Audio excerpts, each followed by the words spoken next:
Okay, welcome back to Medicinal Herbs, and today we're going to be talking about preparation methods. So in this session, you're going to learn and have reinforced the various preparation methods and the most common preparation methods that we have for using medicinal herbs. On this first screen here, you see what's known as a mortar and pestle. And a mortar and pestle has been used for centuries. And whether people have been using them for medicinal herbs, breaking down the dried herbs into powders and preparations or making mixtures, or in more modern times, using the mortar and pestle for compounding drugs, medications. The mortar and pestle, and this symbol has been around for a long time. In fact, when you go to a pharmacy and on a lot of buildings that had pharmacies, you would see the mortar and pestle. But it's all used in cultures and other cultures and societies and in food preparation and other applications as well. All right. So first of all, we're going to be talking about the infusion, the most common way that people take herbs. An infusion, the definition of an infusion is an aqueous solution of plant extracts prepared at temperature just below boiling. So the plant material may be dried or moist. It's a temporary extract, and the unused portions would be discarded in a few hours. And this is for medicinal application. I'm not talking about those things that come in the cans and the bottles that you may get from the grocery store. This is when you're using and preparing an actual medicinal preparation. It's commonly called a tea.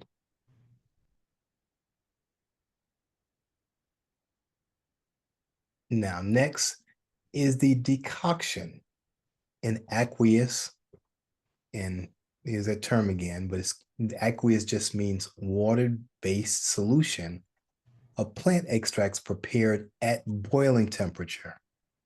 They differ from infusions generally in that the roots and other coarse plant structures make up the decoction substances, just as you see here. So in the previous illustration, it was mint, and you saw the mint tea. Here, you'll see the roots and barks and stems and those types of things that would comprise a decoction. So the operative terms that you want to be familiar with: aqueous or water-based. The two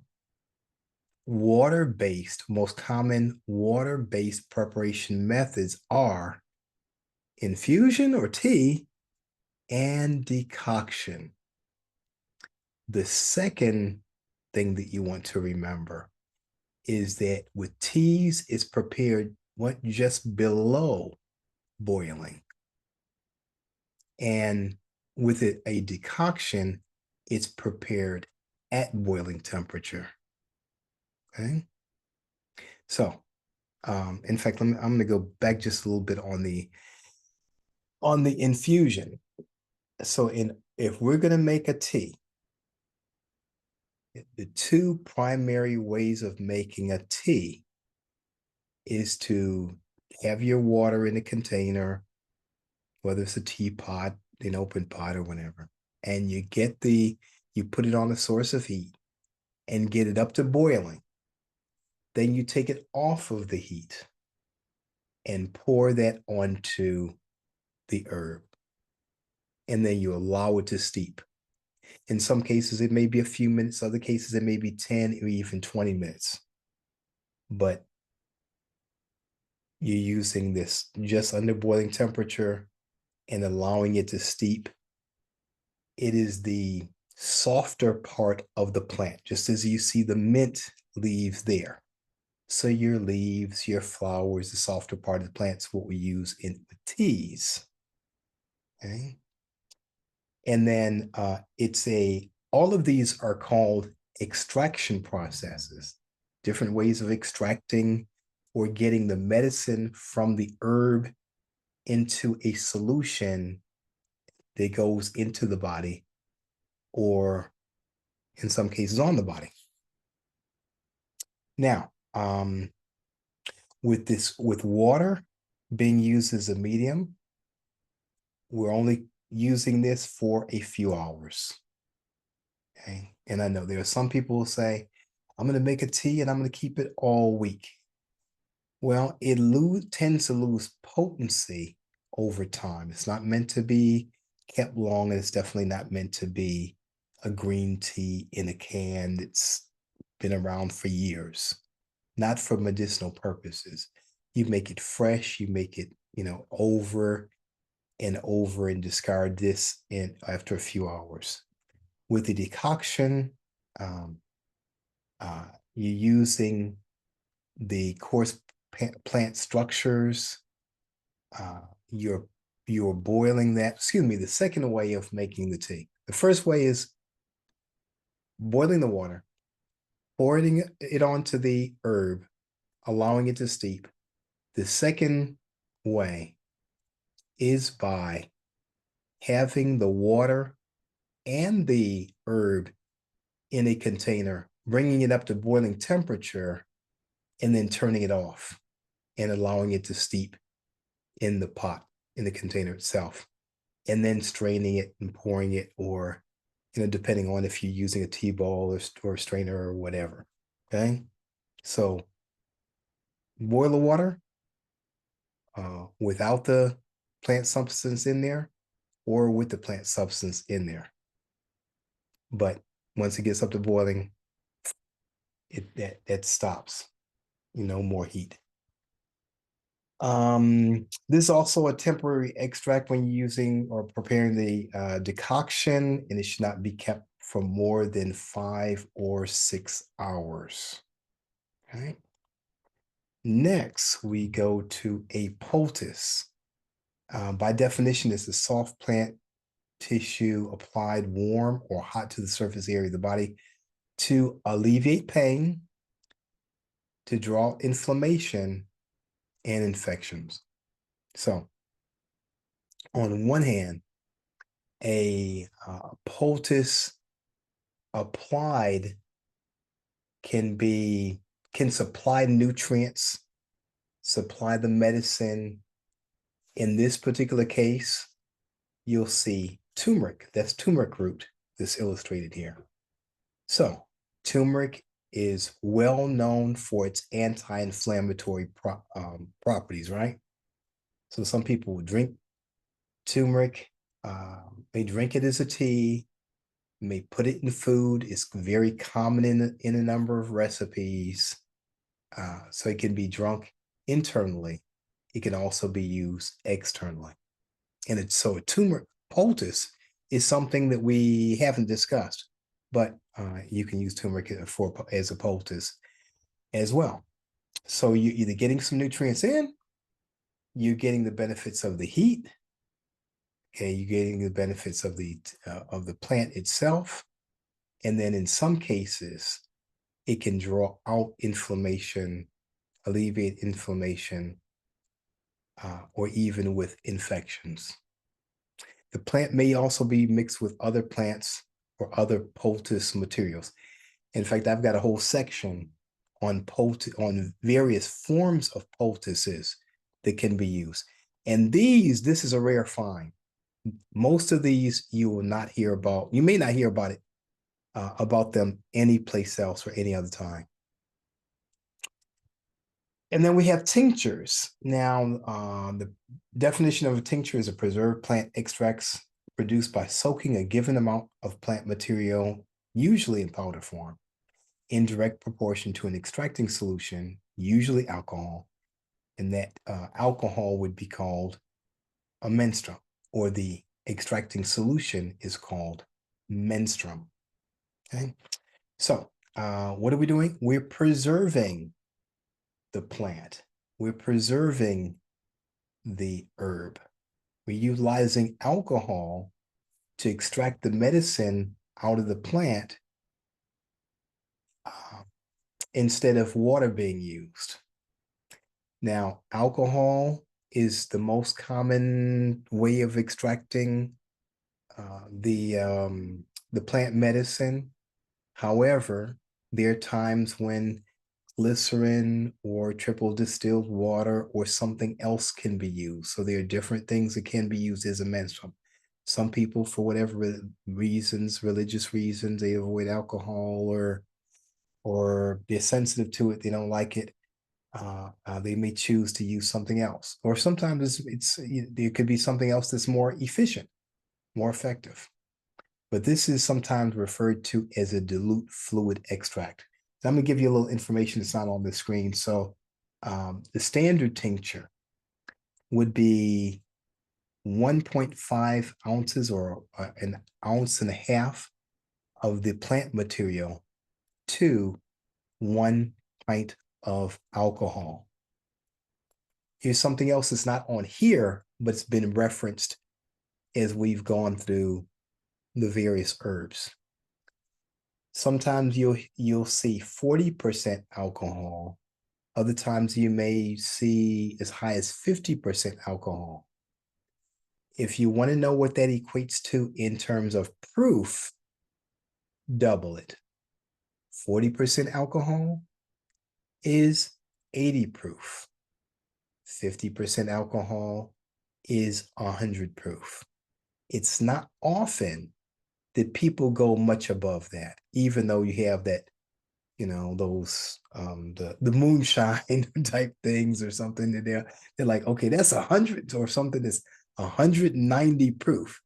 That's unusual, and that's not normally what an herbalist would use in terms of a tincture or a dilute fluid extract or a 100% fluid extract, which is what we're coming to next. So fluid extract or 100% fluid extract, and sometimes they're just referred to in store. They'll say, okay, I want to take an extract. Or people say, okay, what's better, a tea or an extract or this, that? All of these are extraction processes, again, to be clear. But when you say 100% fluid extract or dilute fluid extract, more specifically, then you're talking about the ratios.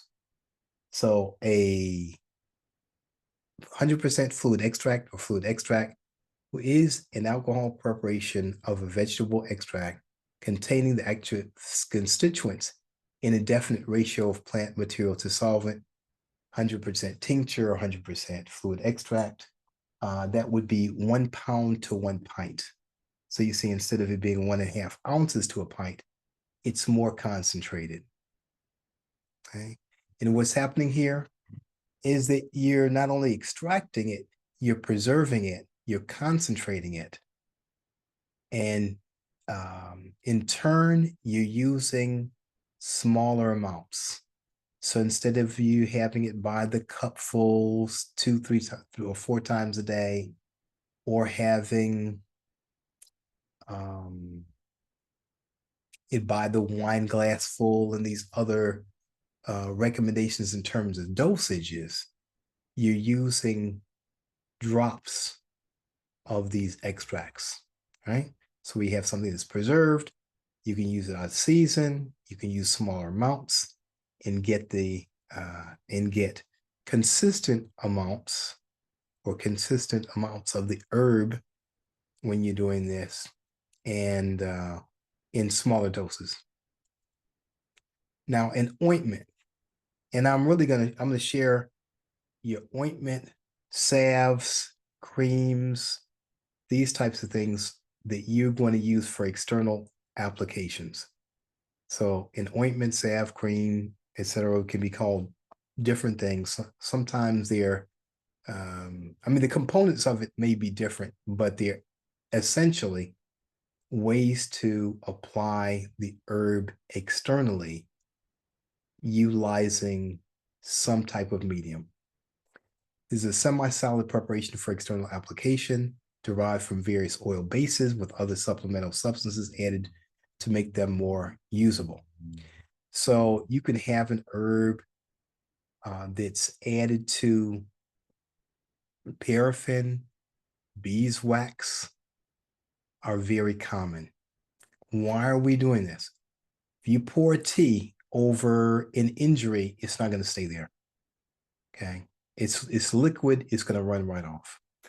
You put it into an ointment, it's almost like it being time released. So you want it to come in contact with the body for a longer period of time.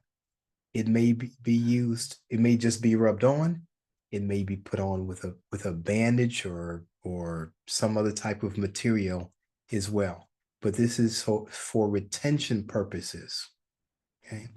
If someone going to have somewhere in between there would be like an oil, like we talked about the garlic oil, certain oils that could be made where you have the herb in an oil. So that's not semi-solid. That's still pretty liquid, but it would last and stay on the skin longer. It would be more penetrating. Okay. So then we also have powders. And if we, kind of harkening back to the mortar and pestle, if you take an herb, well, first the definition: plants reduced in size to meet the requirements for inclusion into capsules, ointments, and infusions, etc., is called powdering. And this is accomplished by several methods. So again, for example, the mortar and pestle. So if you take an herb and you were going to dry the herb, okay, so you got a fresh herb, you dry it out, it's easy to crumble. Um, you're gonna, you can use the mortar and pestle or some other means. Now, some people use a blender or different things for powdering. There are a few different ways you can get to it, but you're basically breaking it down so it's easier to work with.